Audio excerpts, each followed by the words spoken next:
उचित नहीं हुआ, कदापि उचित नहीं हुआ।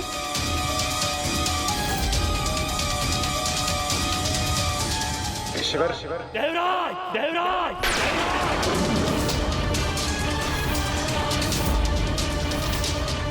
आप जिस अनुचित काम भावना के कारण स्वयं को वश में करने में असमर्थ हुए हैं, देव तुल्य आचरण से भटक गए हैं, मैं आपको उससे ही वंचित कर दूंगा।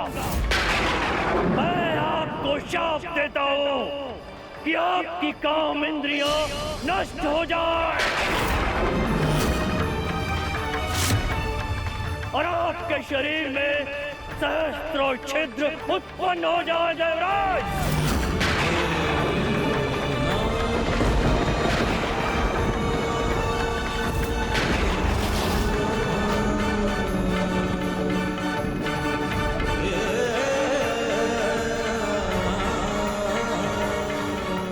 हे ऋषिवर,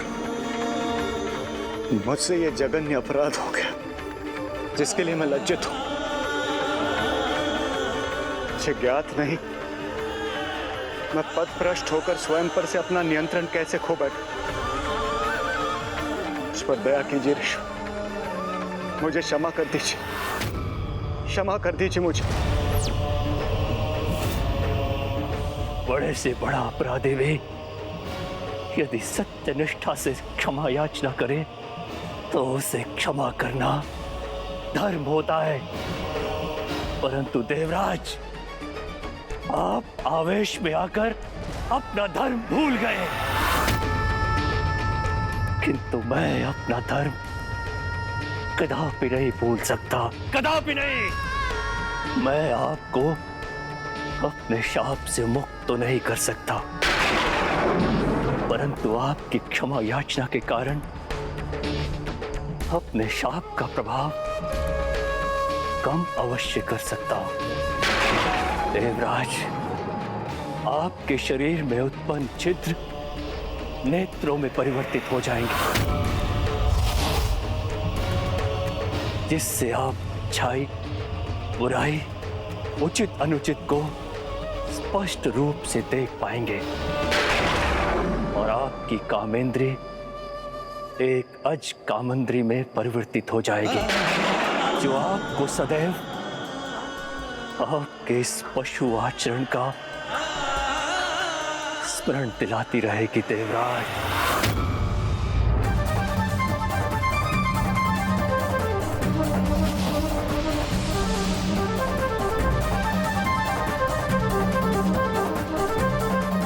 आपका कोटि कोटि धन्यवाद ऋषि, आपका कोटि कोटि धन्यवाद।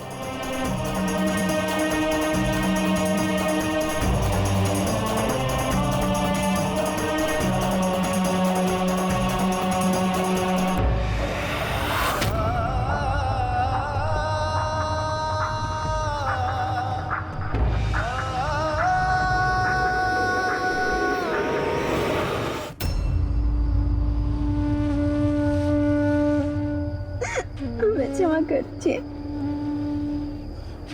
स्वामी, हमें क्षमा कर दीजिए।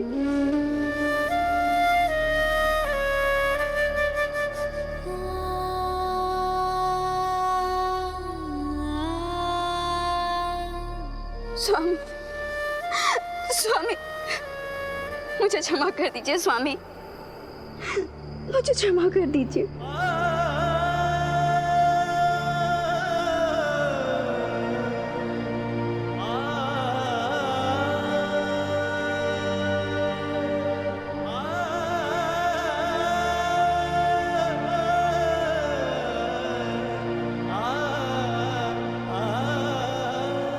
स्वामी, स्वामी, स्वामी, स्वामी रुकिए। स्वामी, स्वामी आप कहाँ जा रहे हैं? स्वामी मत जाइए स्वामी, इस प्रकार मुझे छोड़ के मत जाइए स्वामी। कहाँ जा रहे हैं स्वामी? मुझे क्षमा कर दीजिए स्वामी। स्वामी, मैं जानती हूँ कि मैं आपकी दोषी हूँ, पर ये दोष मुझसे अज्ञानतावश हुआ है। मुझे क्षमा कर दे स्वामी, मुझे क्षमा कर दे।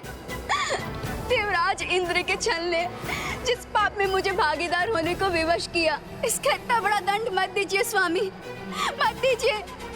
मेरा परित्याग मत कीजिए स्वामी, मत कीजिए। मुझे क्षमा कर दीजिए स्वामी, मुझे क्षमा कर दीजिए स्वामी।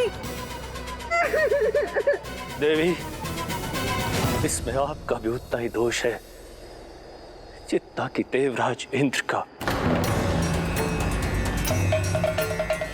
ये सत्य है कि देवराज इंद्र हमारा रूप धारण करके आए और आप उन्हें पहचान नहीं सकी, किंतु एक राजा के अधीरता भरे स्पर्श और एक ऋषि के शांत स्पर्श की शीतलता को आप पहचान क्यों नहीं सकी देवी?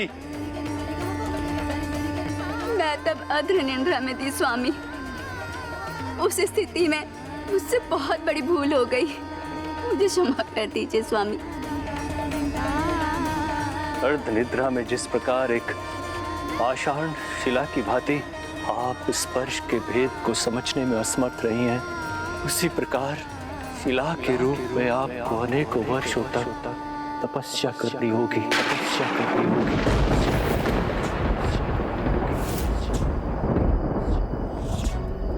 जब तक आप प्रभु नारायण के अवतार श्री राम के स्पर्श से पुनः पावन नहीं हो जाती।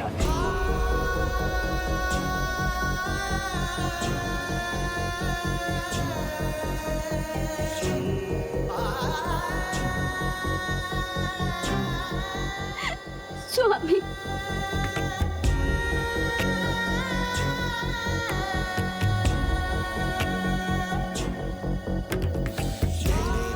स्वामी, नहीं स्वामी।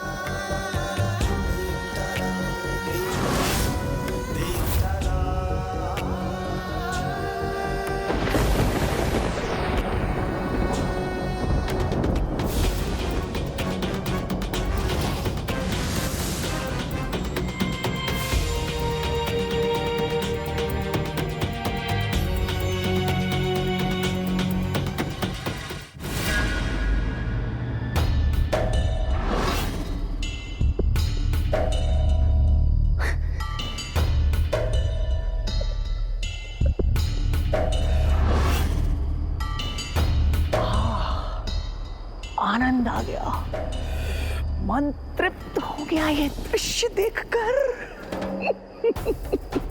कार्य मेरा और दंड भुगतना पड़ा देवी अहिल्या को।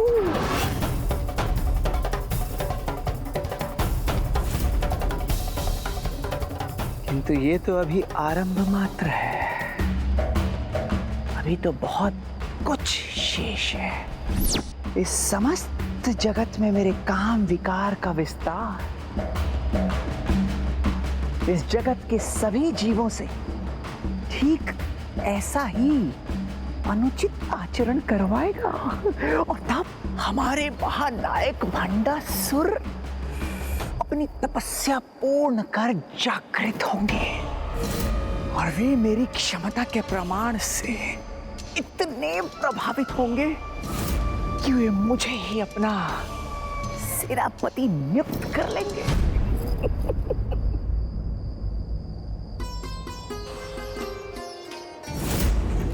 कितने दुर्भाग्य की बात है, कामासुर के दुष्प्रभाव का दंड ऋषि माता देवी अहिल्या को भी भोगना होगा।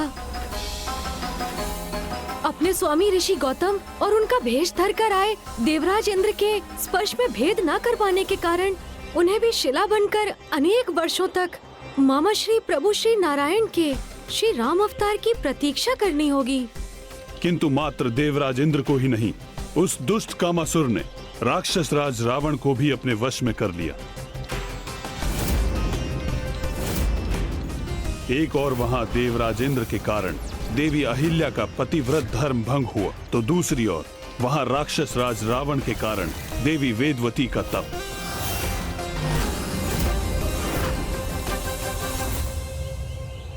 माता वेदवती की तपस्या भंग करवा दी उस दशानन ने, जो वो अनंत काल से प्रभु श्री हरि नारायण को पति रूप में प्राप्त करने के लिए कर रही थी।